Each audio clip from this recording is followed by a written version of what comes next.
Hey there, good morning, friends and faithful listeners. You've tuned into the Bible Explained podcast.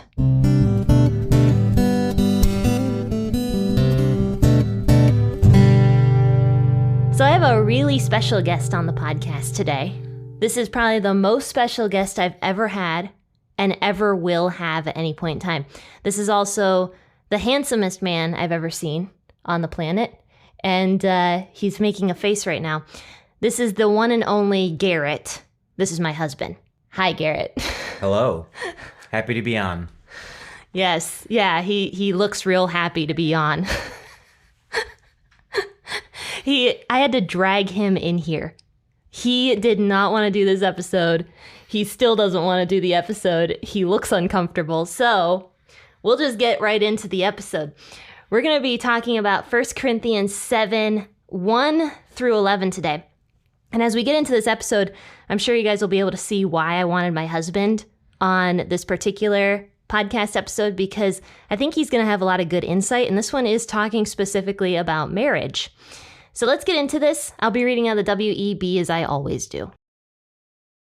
Now, concerning the things about which you wrote to me, it is good for a man not to touch a woman.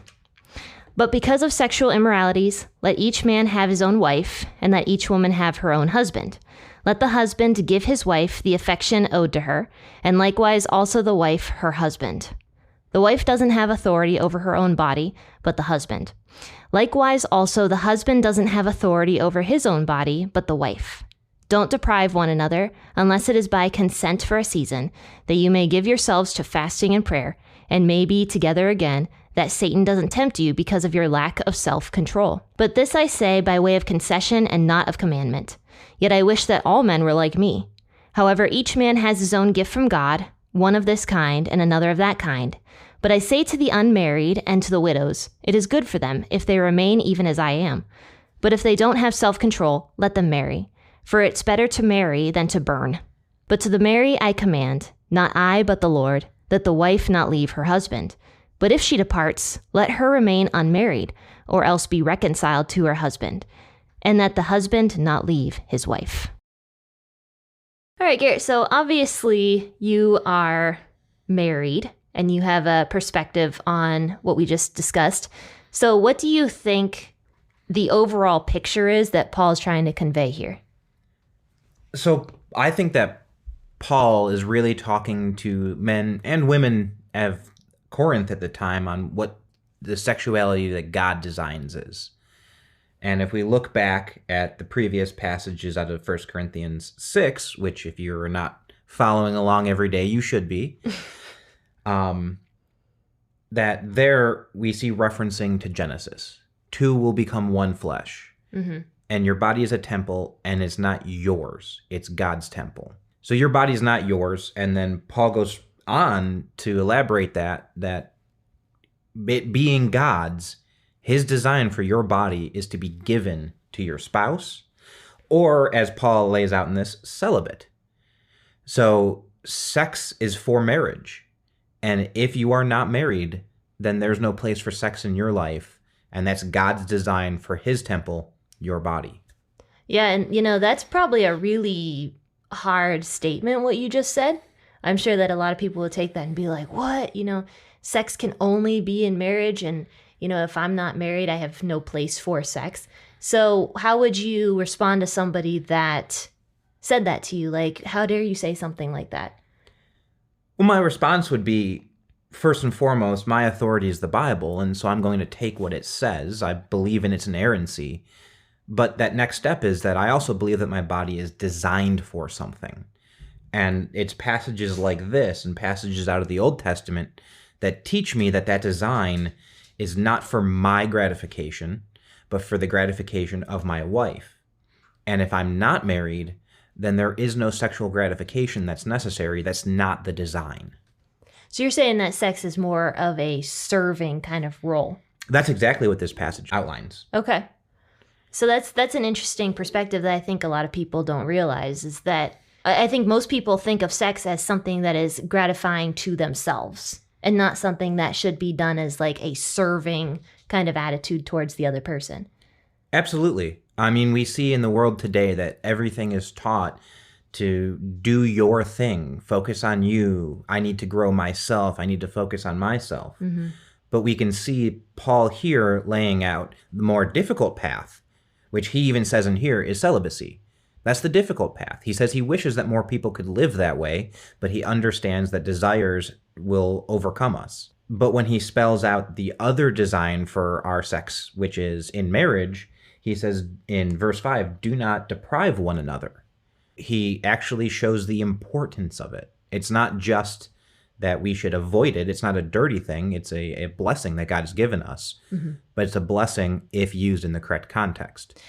Yeah, and that actually brings me to the first verse, which says, now concerning the things about which you wrote to me, it is good for a man not to touch a woman. So clearly at some point in time, the Corinthian church had written a letter to Paul specifically asking about marriage. And a lot of people think that one of the questions the Corinthians had was that they were wondering if it's even good to get married at all. Like, should you go so far in your Christian walk as to not ever be married, kind of like Jesus was? Or is it still okay to become married and fulfill that part of your life or whatever? And Paul says, in answering your question, it is good for a man not to touch a woman. So what do you think about that, Garett? Well, yes. So we can reference another letter, and I'm just paraphrasing here, but imitate me as I imitate Christ is what Paul teaches us to do. Paul is doing that in living a celibate life. That's an admirable thing to do. But to take it that extra step, he also outlines here that it is a weakness that we have that we will tend to sexually sin. Again, going back to 1 Corinthians 6, these sins are not external like most of our other sins. They are internal. They're damaging to us as a temple. And that's what's so different about sexual sin as compared to other sins. Yes. Yeah, and this is a particularly damaging one and one that we struggle with self-control. And we can see, for example, with the Catholic practice of priests being celibate. That is an admirable practice to pursue. Same thing for nuns. It is an admirable practice to pursue. But we can see that we are all sinful. Nobody's perfect. We emulate Christ, but we are not like Christ. We cannot be sinless. And so because of that, when we choose to live an unmarried life and be celibate, if we are not strong enough to sustain that, what we end up doing is far worse than what we would do than needing to have that sex in marriage that so many of us do need. You know, Paul says it's good for a man not to touch a woman, but then he continues on, but because of sexual immoralities, let each man have his own wife and let each woman have her own husband. So Paul's not saying that, I think he argues in a way here that the celibate life is better. And the reason I think he argues that is because when you're a Christian and you live a celibate lifestyle, you can focus more directly on the ministry that you're doing rather than like focusing on your spouse. Like your attentions are kind of divided if you're married. And I think that's what Paul is getting at. But Paul does not ever at any point in time say that marriage is not good, because once again, God designed marriage. That was the very first thing pretty much that God put in place, was marriage between a man and a woman. So Paul isn't saying like, oh, you know, marriage is never good. You should always be celibate. Of course not. And that was the question that the Corinthians had. And maybe they had that question because Paul did live a celibate lifestyle and maybe even promoted that from time to time. And Paul is clarifying here, like, yes, celibacy is good, especially if you're going to live a lifestyle like me, because I don't have to like focus on my spouse. I can focus more directly. We are told to be the bride of Christ. As a church, we are the bride of Christ. And so when we have these marriage relationships, they are critical. They are taught. They are designed to us by God. They're designed into us by God. So it's obviously something that's very important, but we also are told that we are designed to be the bride of Christ. And so the idea of having the need for this sexual relationship can take you away from that responsibility as well, unless you have an extreme level of discipline. You can end up in a strong Christian marriage, you can still end up creating an idol out of your spouse. Oh, yeah, absolutely. And I can't say that I haven't done that throughout the years with you. But, the one thing that I've regularly struggle with, and you know that this is a problem, is if I don't organize my day correctly, I am still working on the podcast or still working at this ministry until like 10 o'clock at night. 12. That's actually not a joke. A couple nights ago, I was up till, I want to say like 1 a.m. doing something because I forgot to do something, so I wasn't in bed. I wasn't like hanging out with Garett or anything. I was working. And so if I don't schedule out my day correctly, Garett gets home and I'm still like working and we don't get a chance to hang out as much. That's kind of where I think Paul is going at with that, with the whole celibacy thing. Say it was just me and I didn't have Garett, I could focus more on my ministry. It doesn't matter what time I am up till because it's just me. But I have to think about my husband at the same time. And that's not a bad thing, though. And that's the same for me when we have meetings at the church and they start to run long. I can actually see it with every man on the team that everybody's kind of like looking at their phones, knowing that there's dinner at home waiting, knowing that they're going to hear, well, you told me you'd be home at 9:15 and it's 9:45. Yeah. And so that actually comes into my head. Well, I'm supposed to be devoting myself to important God-given responsibilities. Right. That shows that there can be some idolatry of a healthy Christian marriage. It'll just, like every other sin, it'll sneak in and it'll crop up and it will take some of your focus off of the main goal, which is emulating Christ. Yeah. But moving forward, it says in verse 3, let the husband give his wife the affection owed to her, and likewise also the wife her husband. And you know what? I remember reading something. I don't remember where I found this, but somebody claimed that this was the most pro-feminist sentence ever stated up until this point. And this particular verse changed the course of marriage from like Paul's day forward, because nobody believed that sex could be for the wife. So what do you think about that? Yeah, well, that's absolutely true. So many times, especially within the last, 50 years, you can look at how culture paints Christianity as this evil, patriarchal organization that oppresses women. Mm-hmm. Women's rights did not exist prior to Christ coming and telling us that we are created equal and defining our roles that are different but equal. We have different roles as a wife and as a husband. Jenn and I live in our marriage very differently, but it doesn't make either of us more important than the other. And so laid out right here shows that sex is not for the man.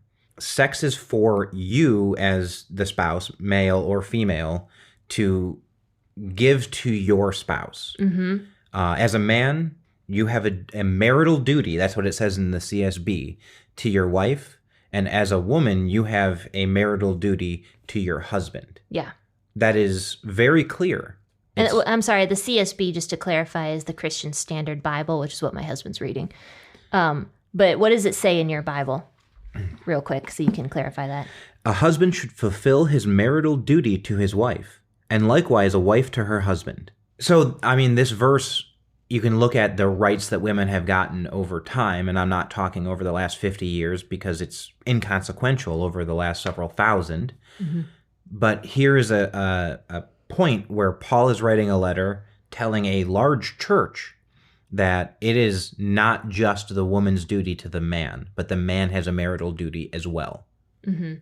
And the way it's organized, too, in the verse, I think is also important because it does call out the man first, which I think shows, Paul was coming from a place where men, didn't really believe that about their wives so much. They kind of just believe, especially, think about the time of the period that Paul was living in, with the Romans, they would buy their wives and strange things like that.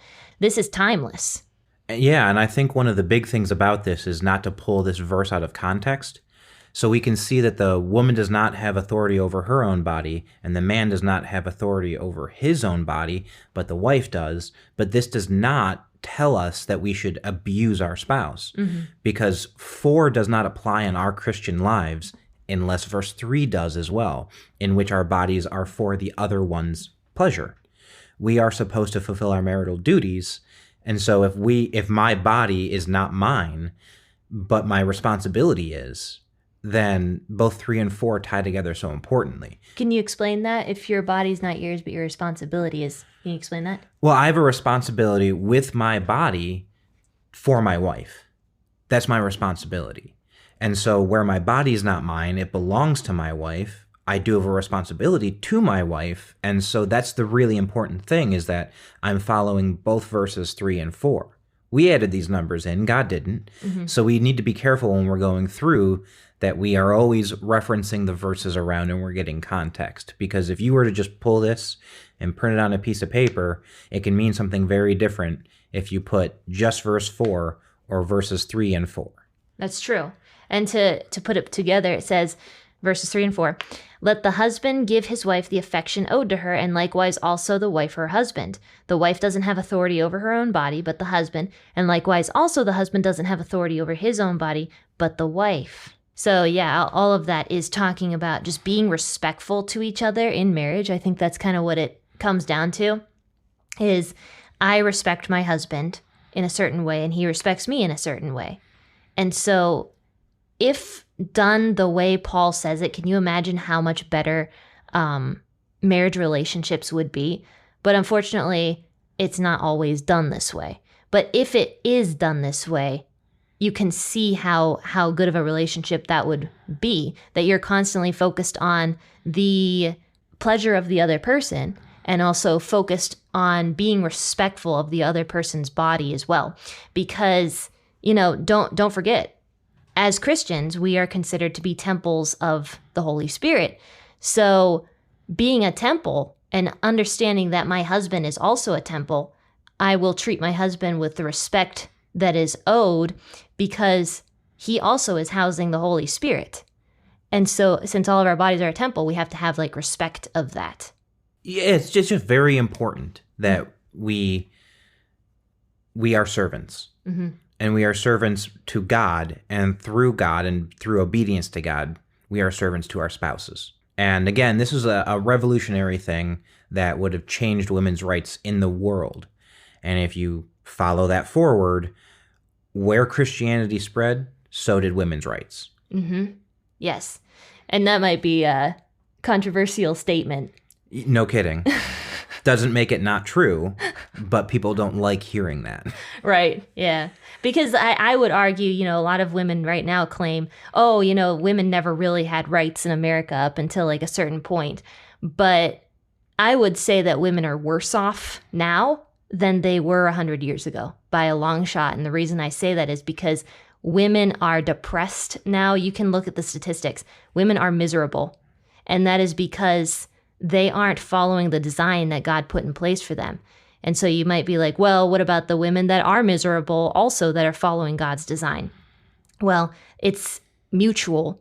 Don't forget that the husband also has to follow it, and same goes for the wife has to follow it. So if your marriage relationship is not in a good place, it's probable that's because one spouse or the other is not doing what God tells them to do in this passage of 1 Corinthians 7 and other passages that talk about marriage as well. Yeah, if you take a passage out of context and you apply it, it can be used to justify abuse. But you can't take individual Christian principles out of context and apply them and then hold the entirety of Christianity accountable, because that's just ignorance. You're seeing somebody who's ignorant and didn't do the due diligence to become a true Christian, which is somebody who follows Christ. They just followed some of the things Christ did. Christ fed people. If you're a server at a restaurant, that doesn't automatically make you a Christian. If you follow Christ in all of these different ways, to the best of our abilities, we're all sinful, but if you follow Christ in all of these ways, then you are a Christian, a follower of Christ. Yeah, thanks for that. Moving forward, though, It says, don't deprive one another unless it is by consent for a season, that you may give yourselves to fasting and prayer and may be together again, that Satan doesn't tempt you because of your lack of self-control. Now, I know that this verse has definitely been taken out of context. And I know women who have had their husbands take this verse out of context before. And vice versa. And vice versa, for sure. And I mean, women, what is the one thing that they always do? Is if they're angry at their husbands, they deprive them of sex. You know, that is what women often do. And Paul says, don't do that. You know, like, don't out of anger for your spouse deprive them, because that's not going to help the situation in the end. In fact, it might make the situation worse. So we shouldn't deprive one another. But Garett, I'm going to ask this question. Do you think that this is talking about, like, in every single circumstance, the husband can't say no to his wife and the wife can't say no to her husband? No, because again, we go back to verse 3. We have a marital responsibility. We are to uphold our marital responsibilities. And as a probably common occurrence in many marriages, if one party goes to initiate, even selflessly, and the other spouse is feeling very unwell, ill, headache, stomachache, whatever's happening that day, it is not fulfilling your marital responsibility to force something. Yeah. It's, hey, I'm trying to fulfill my marital responsibility to you, so suffer through this.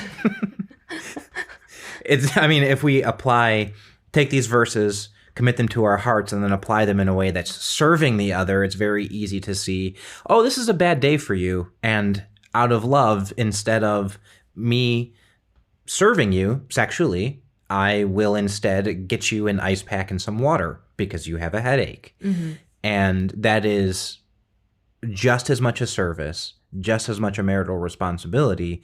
We're servants to each other. Our bodies are not our own. Our bodies belong to each other. Right, exactly.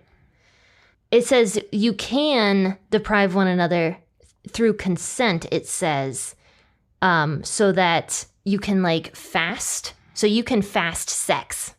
Like, fasting doesn't have to just be food. And a lot of times, you know, the whole situation of fasting is to deprive yourself of something so you can devote yourself to prayer or to worship more fully. Focusing. Yes, focusing more fully on something. But say, like, you and your husband decide, or you and your wife decide that you're going to, for a little while, fast with the act of sex. But then, you know, your thoughts start getting real dirty or something like that because you are not having sex. That is when Paul is like, all right, time to get back together. No, if you are going to fast, and at a certain point in time, either party is missing it too much. Maybe their thoughts are being consumed in a more lustful way that it shouldn't be. It might be time to rejoin in sex. It might be time to do that again in your marriage, because we can see that Satan uses that as a temptation because of your lack of self-control. And it's not the spouse's fault that the other spouse would cheat or lapse into something like pornography, but we can see we have a lack of control. Paul admits to us that we all will have this lack of control, and we need to be acknowledging that in our spouse. Right. And so because women, you know, we're the helpers, we also have to help our husbands through some of these issues as well.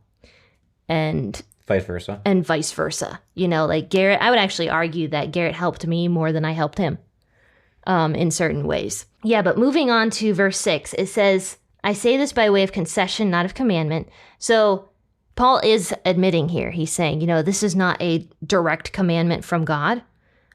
However, it did end up in the Bible and we have it. So it is something that is good to do. That is what we should be doing, is respecting each other, respecting each other's bodies. I wish that all men were like me. However, each man has his own gift from God, one of this kind, another of that kind. So Paul's like, I have a gift of being able to be celibate. That is something that I can do. Now, some people do wonder if Paul actually was celibate his whole life, because since Paul was potentially part of the Sanhedrin, they say that the Sanhedrin, back in the days of Jesus, were required to be married. And so some people wonder if Paul was married very early on in life, and either his wife left him or she died. Now, the reason I think that Paul was actually not married at any point in time in his life is because he basically says that he was. I mean, you would never think that he was married based upon this verse. You would think he has been celibate for his entire life. And, even with the Sanhedrin thing, there's always exceptions made. You can see that throughout history. And so it's possible that Paul was an exception, or he wasn't directly part of the Sanhedrin. He just had enough standing with them that they took advice from him. That's where I stand on that. So Paul says, some people have the gift of being able to be celibate. Some people don't. He says, but I say to the unmarried and to the widows, it is good for them if they remain even as I am. But if they don't have the self-control, let them marry. For it's better to marry than to burn. And I think your version says to burn with lust. Desire. To burn with desire. Most versions will say something like burn with lust, burn with desire. It's kind of interesting that the WEB just ends it with burn. Well, if it's sinful and it's something that becomes an idol in your life and it can pull you away from God, burn with lust, burn with desire, and burning could all mean the same thing. That's true. It could be the thing that pulls you away. Mm-hmm. And if that's the case, like he's saying right here, it's better to be married. Yeah. Don't seek your sexual gratification outside of marriage. And if you must have it, get married. Better to be married, literally in pursuit of this, and then, of course, applying all of your Christian responsibilities in that marriage. But it's better to go that direction than to let your lust pull you away from God and desecrate the temple that is your body. Right. And what would you say to people who want to be married but can't find a adequate partner? So that is actually one of the things that Paul seems to address a little bit. It is something that you have to be looking for and you have to be pursuing. But if that's not your lot in life, then that's not your lot in life. He says it's better to be that way. And so this should be an encouragement to those that struggle to find that partner, is maybe that is God's design for you. And that can feel unfair and that can feel terrible. But these same things apply to so many different things in life. These same things apply to tragic accidents. These apply to chronic diseases and terminal diseases. Sometimes it is just the way that your life is going to work out. And if you are a believer in God, he's working it for good in some way. Yeah. And so it's God's design for you in some ways. Because you can use it for good. Yeah. Yeah. Like you talked about earlier, and like I talked about earlier, the focus that you can put on a ministry, the focus that you can put on pursuing God, if you have the discipline, and if you can keep yourself away from these sins of lust and these sins of desire, if you can suppress that or get past it, then you can be such a strong advocate for Christ. You can fulfill that Great Commission to such a higher degree because you have more time to devote to our true spouse in the future, which is Christ. That's the direction we need to be looking. But here and now, I also have you as my wife. Mm-hmm. And it's just very important that we focus on Christ. In a marriage or outside of a marriage, the focus is on Christ.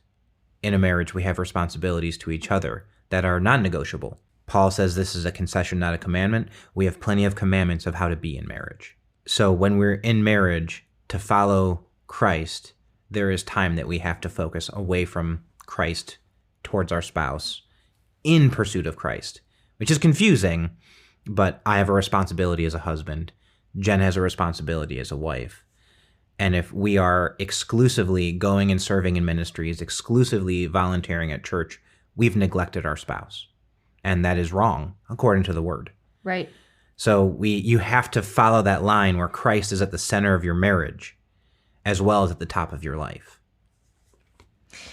And, speaking of the whole thing that you just talked about with, like, sometimes it's just I wouldn't say it's God's design for somebody to be sick. Obviously, like, sin came into the world and, caused sickness and stuff like that. But sometimes God allows it, and it's in his will. And something that Garett and I have been, dealing with for the past several years is that we can't have kids. And so it's possible that, that's something that God just does not have for us.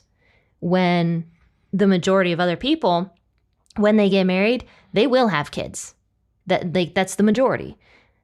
So sometimes, like Paul is saying here, sometimes people don't get married. The majority do, I would say. Sometimes people don't, though, and sometimes that is God's will for you to go through life unmarried. He can use these unfortunate things in your life as instruments for his will. Yes, exactly. But to the married I command, not I but the Lord, that the wife not leave her husband. But if she departs, let her remain unmarried, or else be reconciled to her husband, and that the husband not leave his wife. So this is a direct command from God that Paul is stating here. It's a reiteration. Yes. These are laws already in existence that he's repeating here. So again, we're going back to this is a question from this church in Corinth. And so as he's responding to it, he's saying, all of this that I just talked about is a concession. It's something that we know that you need, something that will help you contend with your sin, but it's not a command. And he immediately follows it up with, but this is a command. And for those that would be in the scriptures, like many of these people would have at least some exposure or have people around them that would have that exposure, he's just reminding them, yes, all of this that I just said is his concession, but the command is still there. And the command is this, which is that the wife is not to leave her husband. And if she leaves, she is to remain unmarried or be reconciled to her husband. Now, what's interesting is that's not an equal. The wife can remarry her husband or return to her husband. The husband is not given that same permission here. The husband is not to leave his wife, period. Yeah. And why would you say that is unequal? Because, again, we're seeing where certainly the world was at the time, that the women could have been divorced and were divorced for next to nothing. And I say at the time. Today, this is still true in much of the world. But we know that happens from the man's side of things. In fact, it's only in the Western world that it ever happens from the woman's side of the marriage. Mm-hmm. But there's a protection that God gives, and he gives it here, and he gives it in Deuteronomy, that a man cannot change his mind after his wife has married another. So there's no ability for a first husband, or as we've read, multiple husbands, any of them to have a claim to their wife after divorcing them. They can't just take her back. And so God actually puts in Deuteronomy that they are forbidden to remarry a wife after she has married another, even if she's already divorced again. Yeah. And why would that be? So that a man could not divorce his wife for the night, give her to another man, which is not a true divorce. He's still controlling her. And then after that night, have her divorce that new man and remarry her.